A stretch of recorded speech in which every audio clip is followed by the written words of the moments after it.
Oi, gente! Bom, então, hoje eu quero apresentar aquele baralho Grok que eu comentei esses dias, mas antes eu vou explicar um pouquinho. Eu comecei a escutar falar sobre CNV, Comunicação Não Violenta, quando eu morei no Rio, lá em 2016.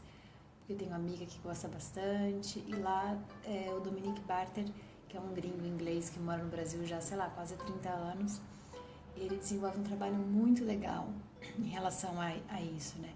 Ele faz trabalhos na Justiça do Rio, de escuta, de mediação, é muito legal. E ele oferece cursos numa pegada, inclusive, super interessante, de cobrança de cobrança, de cobrar o curso, né? De gestão desse curso, etc. É muito legal a experiência. E o Dominique, ele é inglês, né? E ele estudou muitos anos com o cara que inventou, que sistematizou a comunicação não violenta, que é o Marshall Rosenberg, que é um estadunidense. E que escreveu, acho que um livro bem famoso, que acho que bastante gente conhece. Que eu não lembro o nome do livro agora, tá? Mas enfim. E aí eu comecei a gostar muito e pra mim me ajudou muito porque ficou claro algumas coisas que eu aprendia na meditação do Vipassana, né? De você encontrar o seu lugar de observadora, de observador, que não significa você ter apatia dos sentimentos, muito pelo contrário, você vai sentir os seus sentimentos, as suas emoções, mas você vai olhar para elas de uma maneira ativa, para você entender o que está por trás e aí encontrar o lugar da ação ao invés da reação. Então, quando eu fiz o curso com o Dominique, foi muito difícil, porque daí eu aprendi muitas coisas, inclusive o tanto que eu não tinha uma comunicação ok comigo, eu tinha, muito pelo contrário, eu tinha uma comunicação super violenta comigo mesmo. Então, assim, foram vários tapas na cara. E foi legal perceber isso, tanto que as palestras do Goenka no retiro de meditação Vipassana fizeram sentido, porque eu consegui entender o que ele falava. E aí, então, desde então eu venho lendo e gostando bastante desse assunto de CNV. Inclusive, aqui no meu IGTV tem uns vídeos que eu já falei sobre isso, que eu acho que é bem bacana. E aí, esse ano, eu descobri esse jogo, o Grok, que é de um amigo que ele que me empresta. E esse jogo ele foi criado pelo Jean e pela Christine, que são estadunidenses também, assim como o Marshall, né, que é o pai da CNV. Não sei se é tudo do mesmo instituto, sei lá, mas deve ser, né, gente? Essa galera estuda pra caceta. E esses dois fizeram esse jogo depois de muitos estudos e cursos que eles davam, né, e dinâmica que eles viram que funcionava. E Grok, essa palavra Grok vem de um livro de ficção científica de um outro autor, que é bonitinha a metáfora, mas enfim, não veio ao caso agora. E aí, como é que é isso aqui? Ele tem dois baralhos, duas cartas, né? 75 cartas, 75 cartas de sentimentos e de necessidades. E aí, aqui ensina, sei lá eu, gente, várias formas de jogar, de você colocar sozinho, que é o exercício de autoempatia, ou em grupo. E aí uma coisa que eu separei aqui, porque eu acho muito legal, que inclusive eu falo um pouco disso nos vídeos do IGTV que eu já postei. Olha, ele fala assim: a maioria das instruções do jogo Grok inclui fazer palpites empáticos dos sentimentos e necessidades de outra pessoa. Lembre-se de palpitar em vez de diagnosticar ou sugerir que você conhece os sentimentos ou as necessidades do outro. Dizer ao contador que nós pensamos que ele sente dá a entender que o sabemos, quando na verdade apenas o contador sabe o que ele está sentindo. Nesse vídeo que eu já postei no IGTV eu falo, né, que é difícil quando a gente está nas situações, né, em diálogos e tal, porque às vezes eu tenho uma interpretação do que o outro fez e vou pro diálogo com essa interpretação. Mas as chances da gente errar, gente, é gigante. E aí é a hora que começa a dar problema e ruído.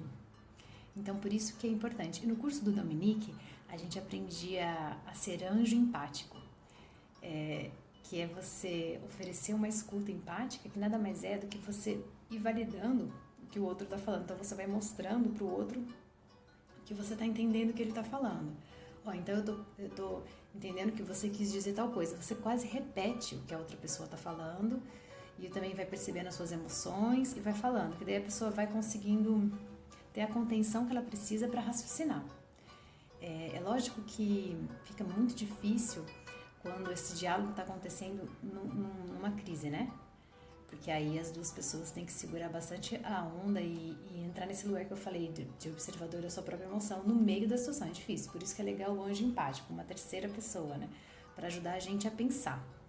Sabe, por exemplo, quando você tá com um problema com o seu companheiro, com a sua companheira, você vai para a amiga para tentar raciocinar. Então é importante a gente oferecer essa escuta de não julgamento, porque a gente não sabe o que está acontecendo, tá? E esse baralho ajuda a gente a fazer isso, tanto sozinha quanto em grupo. Uma coisa que eu queria falar, olha só, gente, como a gente realmente não pode ter certeza do que a gente acha que a gente entendeu ou do que a gente acha que a gente viu.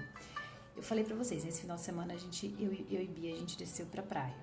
Aí a gente tava lá na casa, chegando, situando, aprendendo onde é que estavam as coisas, olhando, reconhecendo, né, o ambiente, aqui fica tal coisa, aqui fica tal coisa. E aí eu tava olhando a cozinha, o armário da cozinha, vendo onde é que ficavam as coisas. Aí a Bia falou assim, a gente tem que achar a chave do gás pra abrir o gás. Aí eu falei, eu vi essa chave em algum lugar. Ela tá do lado de um post-it escrito em verde gás. Aí a gente ficou procurando esse post-it, eu sabia mais ou menos onde eu achava que estava. Quando a gente achou o lugar, gente, não era post-it verde. A chave estava pendurada num negocinho e do lado tinham várias xicrinhas de café. E a primeira era verde. E na chavinha tinha um trem, um papel escrito gás. Mas na minha memória ficou registrado que era um post-it verde escrito gás. Então, não dá pra confiar, não é mesmo? No que a gente escuta, no que a gente vê. Tá? Fica a dica. Então, esse baralho é muito legal. Eu nunca joguei ele com várias pessoas, é sempre comigo, né? Quando eu tô com alguma dificuldade. Então, para você justamente fazer esse jogo de escuta, né? Porque às vezes a gente não quer falar para alguém, então às vezes não dá. Então, é uma ferramenta que tá fácil. Então, esse é o baralho das 75 emoções, sentimentos. Então, por exemplo, eu tô entalada com alguma situação, com alguma dificuldade, não consigo nem saber direito o que eu tô sentindo. Então, eu pego, penso sobre o que é, fico ali, respiro um pouquinho, tento mudar o meu estado mental se eu tô muito agitada e começo, assim, sabe, a olhar o que sugere, né, o joguinho da autoempatia. Você vai olhar todas as cartas e separar 6, eu acho que eles falam, com emoções que você se identifica. Por exemplo, na emoção aqui que eu posso pensar, eu me sinto abalada, ansiosa, sozinha, paralisada, aflita, sabe? Angustiada, animada, assustada, desamparada. Aí eu vou tirando.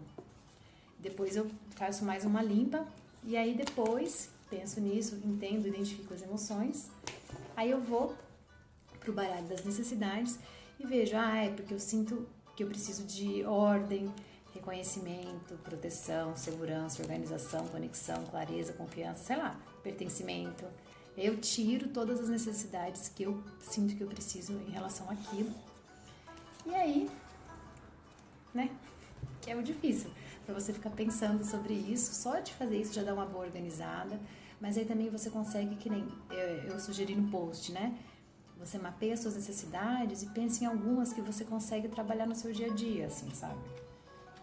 E aí vai construindo, vai fazendo o que faz sentido para você de maneira que você sinta que você se atendeu, que você se acolheu. Nesse exercício de autoempatia, ele coloca algumas perguntas, assim, por exemplo, nas necessidades. Então, por exemplo, na situação que eu pensei, eu realmente me importo com, aí você preenche com o apoio, sabe? Por exemplo, privacidade é realmente importante para mim. Então ele coloca também frases que ajudam a gente a pensar e a digerir a situação.